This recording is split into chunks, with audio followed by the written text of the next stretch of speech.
Greetings everyone, DFG here, coming to you from the cemetery. Hope you guys are having a very good day today. Hey guys, I decided that I wanted to take and share a little bit.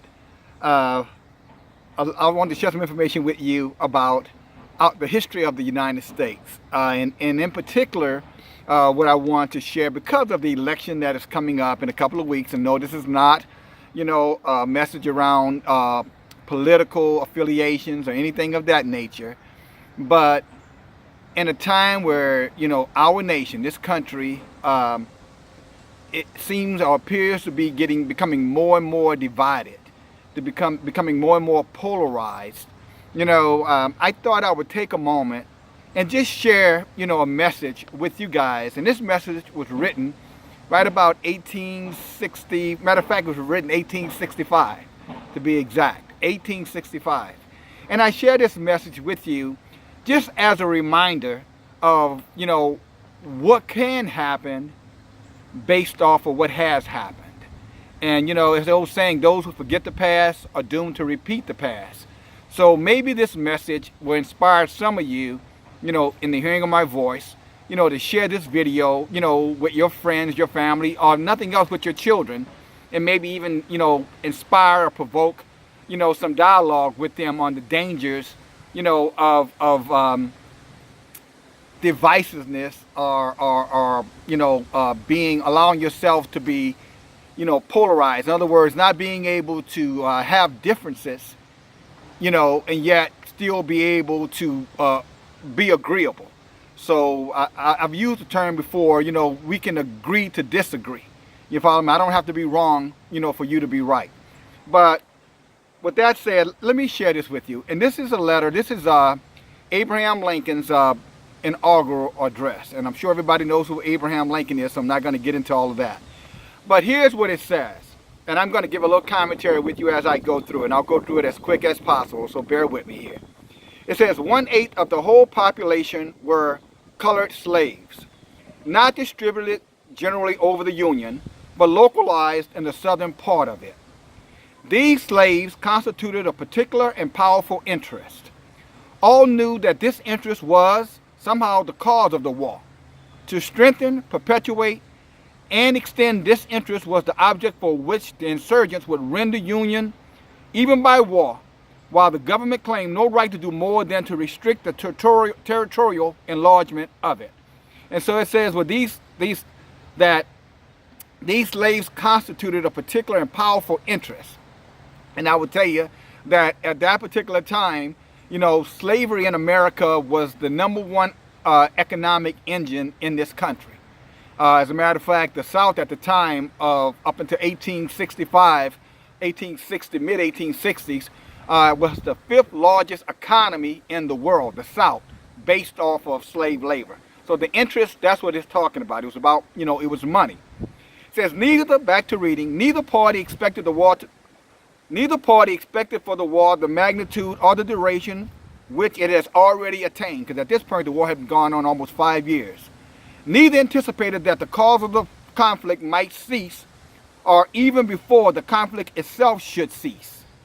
Each looked for an easier triumph and a result less fundamental and astounding. It may seem strange, both read the same Bible and pray to the same God, and each invokes his aid against the other.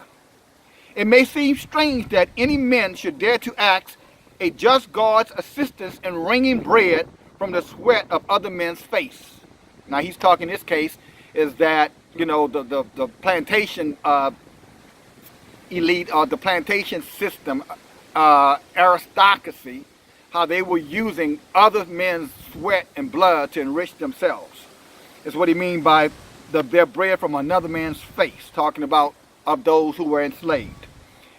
But let us, the slaves, But let us not judge that we not be judged.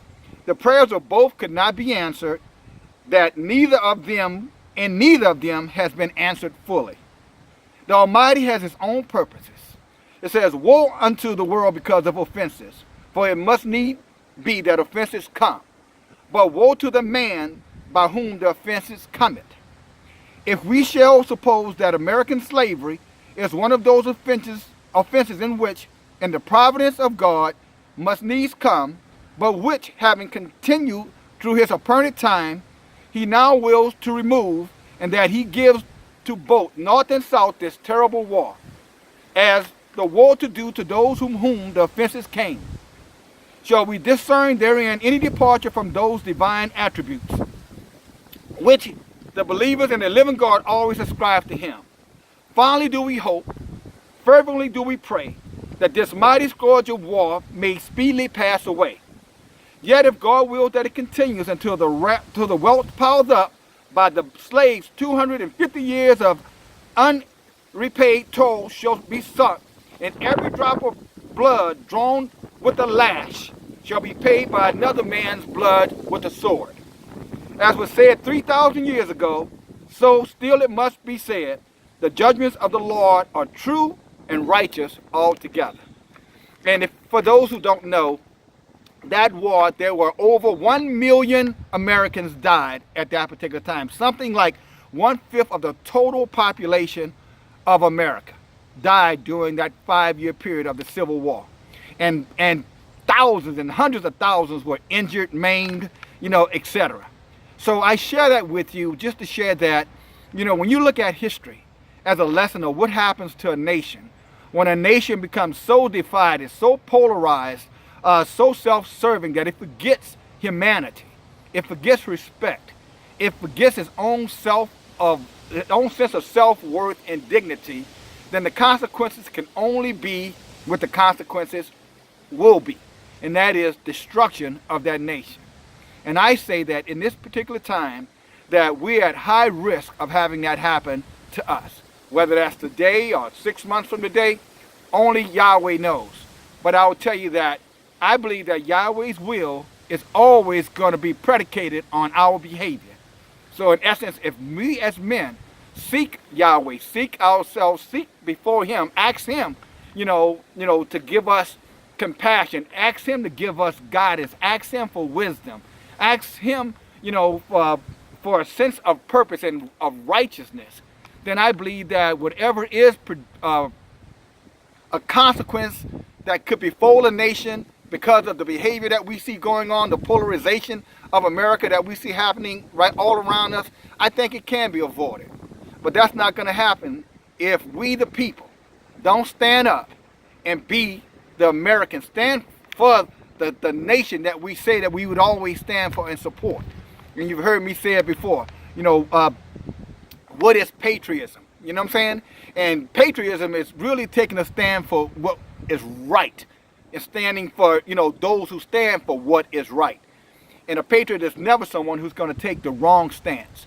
And whether it be oppressing, people of color, Native Americans, 150 years plus ago, to right now being polarized through all of the different things that are happening in the land, Democrats versus Republicans, conservatives versus liberals, lifestyles, education system, how we feel about the children, how we look after the children, what we expose our children to.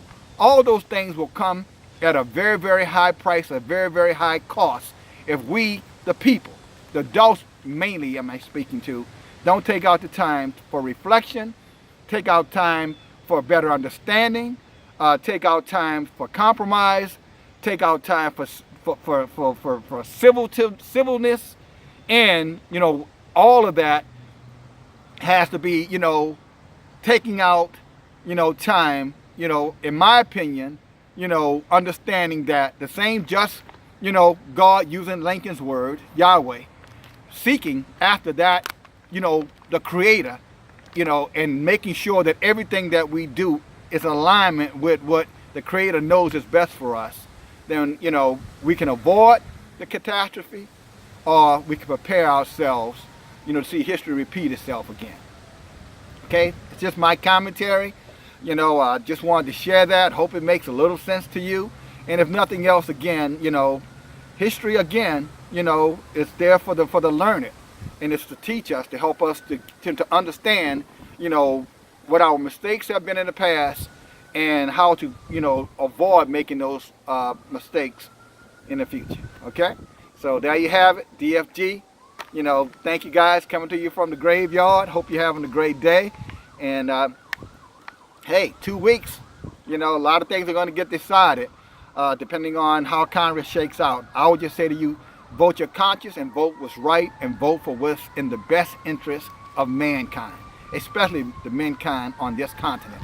You know, Turtle Island, what you call United States of America. Peace. Talk to you guys later. Bye now.